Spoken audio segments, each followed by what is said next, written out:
The Phantoms of the Rhine, the Secret War of the 23rd. In the winter of 1944, a German scout peered through his binoculars across the fog-thickened line of the Rhine River. He saw a nightmare. An entire American armored division, hundreds of Sherman tanks, miles of trucks, and thousands of men preparing for a massive assault. He reported the terrifying force to Berlin, but there was one thing the scout didn't know. The tanks were made of rubber. The sounds of the engines were coming from giant speakers, and the army was actually a group of 1,100 painters and actors. This is the true story of the Ghost Army, a secret mission so classified it remained hidden for 50 years. This is how art won a war. The recruitment of misfits. The War Department didn't look for killers for the 23rd Headquarters Special Troops. They looked for dreamers. In early 1944, recruiters moved through the Art Students League of New York and advertising agencies on Madison Avenue. Bill Blass, a young man who would later become a fashion icon, was one of them. "Can you make a balloon look like a 3-ton killing machine?" they asked. It sounded like a joke. It was a matter of life and death. They were sent to Camp Forest, Tennessee, where they practiced the sonic deception. They didn't train with rifles as much as they trained with wire recorders developed by Bell Labs. They recorded the sounds of tanks clanking and soldiers swearing, then mixed them into soundscapes that could be heard 15 miles away. The Inflatable Armada. By the time the unit landed in Normandy, weeks after D-Day, the stakes were astronomical. The Allied line was thin.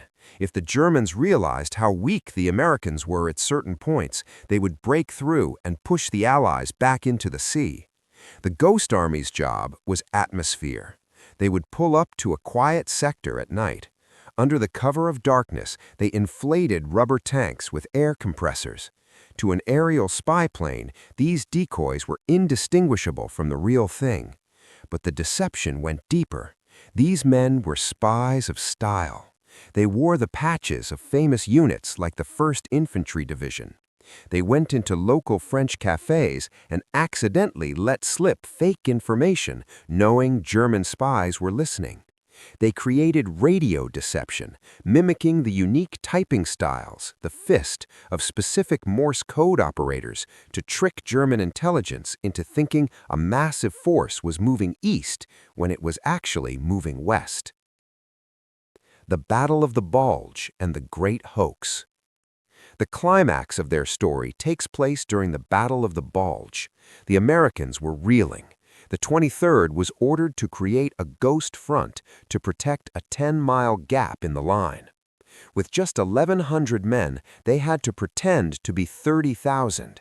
They played their massive speakers at full volume through the freezing woods. They drove trucks in circles to create massive tire tracks in the mud.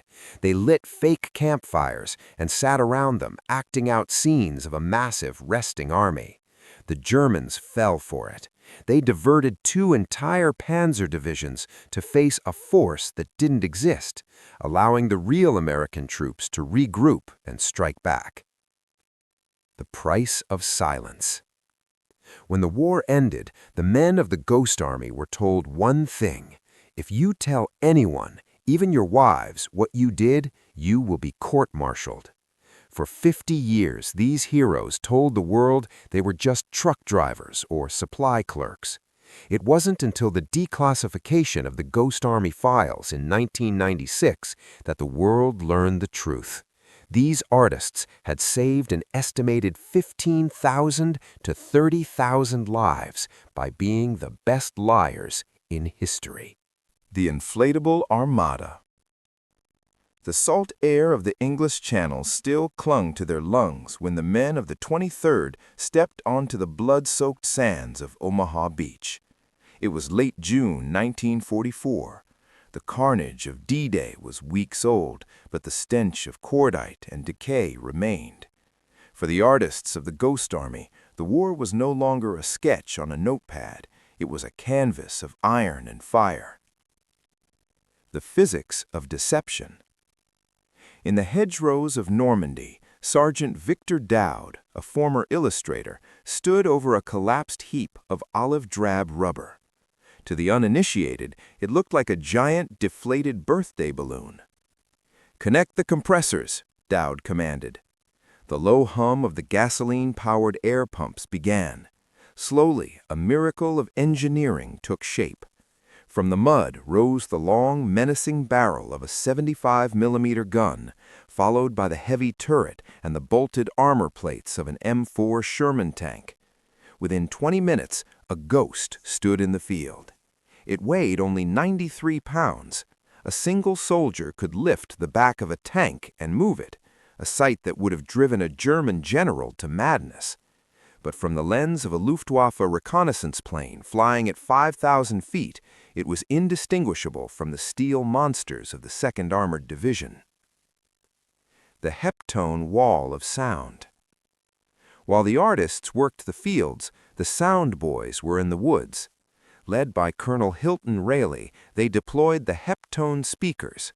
These were not ordinary radios. They were massive 500-pound units mounted on half-tracks, powered by 250-watt amplifiers. They played wire recordings labeled "Tank Column Crossing Bridge" or "Infantry Digging In." The sound was terrifyingly real. They had spent months at Fort Knox recording the exact squeak of a tank tread and the rhythmic plank of a convoy. One night near the city of Brest, the sound boys played the recording of a massive troop movement. They noticed the German artillery began firing blindly into the woods where the speakers were hidden. "We're betting," whispered a technician, shivering in the foxhole. "If they're shooting at us, they aren't shooting at the real boys 10 miles south." The Actor's Mask, Operation Spies of Style. The deception wasn't just machines, it was human. The Ghost Army soldiers were ordered to put on a show. They would drive 3 trucks through a village, then loop around the back, change their bumper markings with chalk, and drive through again. To a local village baker, who might be a German informant, it looked like an endless convoy of thousands of men. The soldiers would sit in cafes, wearing the shoulder patches of the 82nd Airborne, and loudly complain about having to move toward the Rhine by morning. It was a dangerous game of poker. One slip-up, one misplaced patch, or one tank that wobbled too much in the wind, and the Germans would realize the line was empty. If the Nazis charged, the 1,100 artists would be crushed in minutes. They had no real tanks to fire back. The art of the foxhole. Between the missions, the men did what they knew best. They painted. While the rest of the army was cleaning rifles, the 23rd was sketching the ruins of French cathedrals and the weary faces of refugees. These sketches, now preserved at the National World War II Museum, provide the most intimate visual record of the war's aftermath. They were capturing the soul of a continent they were currently busy saving with lies. The Rhine Crossing, Operation Viersen. If the previous missions were rehearsals, Operation Viersen was the opening night on Broadway with live ammunition. The goal was to convince the German army that the 9th Army was crossing the Rhine at the city of Viersen. In reality, the real crossing was happening 30 miles to the south. The technical illusion, blinding the eye. By 1945, German intelligence relied heavily on radio triangulation and sound detection. The Ghost Army's signal company took center stage. They set up a massive radio network that mimicked the exact traffic patterns of 2 full divisions. The fists, the unique rhythm of a Morse code operator, were critical. The American operators spent weeks mimicking the specific stutter or speed of the real 9th Army telegraphers. To the German listeners at Abwehr, military intelligence, the airwaves were screaming, "The Americans are here. The attack is coming to Viersen." The sonic wall. As night fell on March 22nd, the sound boys moved their half-tracks within 400 yards of the riverbank. This was the kill zone. They deployed their 500-pound speakers, aimed them across the water toward the German bunkers, and pressed play on the wire recorders. The sound was a cacophony of chaos, the clattering of pontoon bridge construction, the shouting of engineers, and the roar of heavy machinery. It was so loud, wrote Private Arthur Shilstone in his archived memoirs, that we were terrified the Germans would realize no human activity could actually be that noisy. But the fog carried the sound perfectly. It sounded like the end of the world. The Great Bamboozle. On the ground, the camouflage company went to work. They didn't just inflate tanks, they created fake airfields. Using plywood and burlap, they built dummy P-47 Thunderbolt fighters. They even used heaters to create thermal signatures in case the Germans used early heat-sensing technology. Then came the special effects. To simulate the dust clouds of a moving army, they drove tractors with brush drags attached to the back. They used flash canisters to mimic the muzzle flashes of heavy artillery. The moment of truth. The German response was immediate. Believing a massive amphibious assault was imminent, the Germans moved their 21st Panzer Division and thousands of paratroopers away from the real crossing site to defend Viersen. When the real Ninth Army crossed the Rhine 30 miles away, they met almost zero resistance. They walked across the bridgeheads while the Germans were busy shelling rubber balloons and giant speakers. General William Simpson, commander of the Ninth Army, later remarked that the deception was one of the most successful in the history of modern warfare. The Ghost Army had successfully fought a battle where their only casualties were a few punctured balloons and a lot of frayed nerves. The canvas of ash, from illusion to reality. By April 1945, the German defense was a shattered mirror. The Ghost Army followed the advancing front deeper into the heart of the Third Reich. The atmosphere had shifted. The thrill of bamboozling the enemy was replaced by a somber, suffocating realization of what they had been fighting against. The liberation of the soul. As the unit moved through the German countryside, they happened upon subcamps of the Buchenwald concentration camp system. For men like Ellsworth Kelly and Bill Blass, who viewed the world through the lens of color, shadow, and form, the sight of the camps was a sensory overload of horror. The phantoms who had spent months painting fake tank tracks were now sketching the hollow eyes of survivors. These artists, trained to notice every detail, found themselves unable to process the lack of color in the camps, only the gray of ash and the pale white of bone. Many of these sketches were kept in private portfolios for decades. They serve as a haunting juxtaposition. The men who perfected the art of the lie became the most important witnesses to the truth of the Holocaust. The ghost becomes a legend. Post-war impact. When the war ended in May 1945, the 1,100 men were sent home with a terrifying directive from the Pentagon: forget everything. Because their tactics were so effective, the U.S. military wanted to keep the Ghost Army methods secret in case of a future war with the Soviet Union. The artists returned to New York, Chicago, and Los Angeles, but they couldn't tell anyone they had saved thousands of lives. However, the creativity they honed in the 23rd didn't disappear. It transformed American culture. Bill Blass, the man who camouflaged trucks, became the king of American fashion, using his eye for line and silhouette to redefine style. Ellsworth Kelly. His work with camouflage shapes and hard-edged shadows in the war led him to become one of the most influential abstract painters of the 20th century. Arthur Singer. He went from painting fake shadows on rubber planes to becoming one of the world's most famous bird illustrators. The 50-year silence. For half a century, the wives and children of these men believed they had spent the war doing clerical work. It wasn't until 1996 when researcher Rick Beyer and the Ghost Army Legacy Project began lobbying for declassification that the truth emerged. In 2022, the Ghost Army was finally awarded the Congressional Gold Medal, the highest civilian honor in the United States.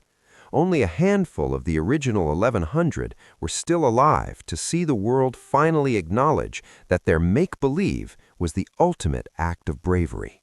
The blueprints of illusion. Technical data.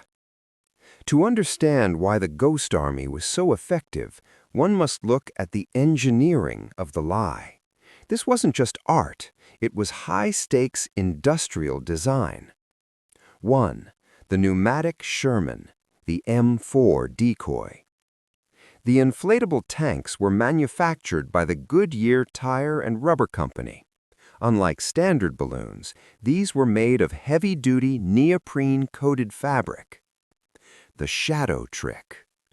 Artists realized that from the air, a tank is identified by its shadow. They designed the inflatables with specific structural ribs so the shadow cast on the ground at 10 a.m. and 4 p.m. matched the silhouette of a 30-ton steel vehicle. The wobble factor. To prevent the wind from blowing the tanks over, which would immediately give away the ruse, the men used internal water ballast bags and complex guy wires anchored deep into the European soil. 2. The sonic mirage, the 500-pound voice.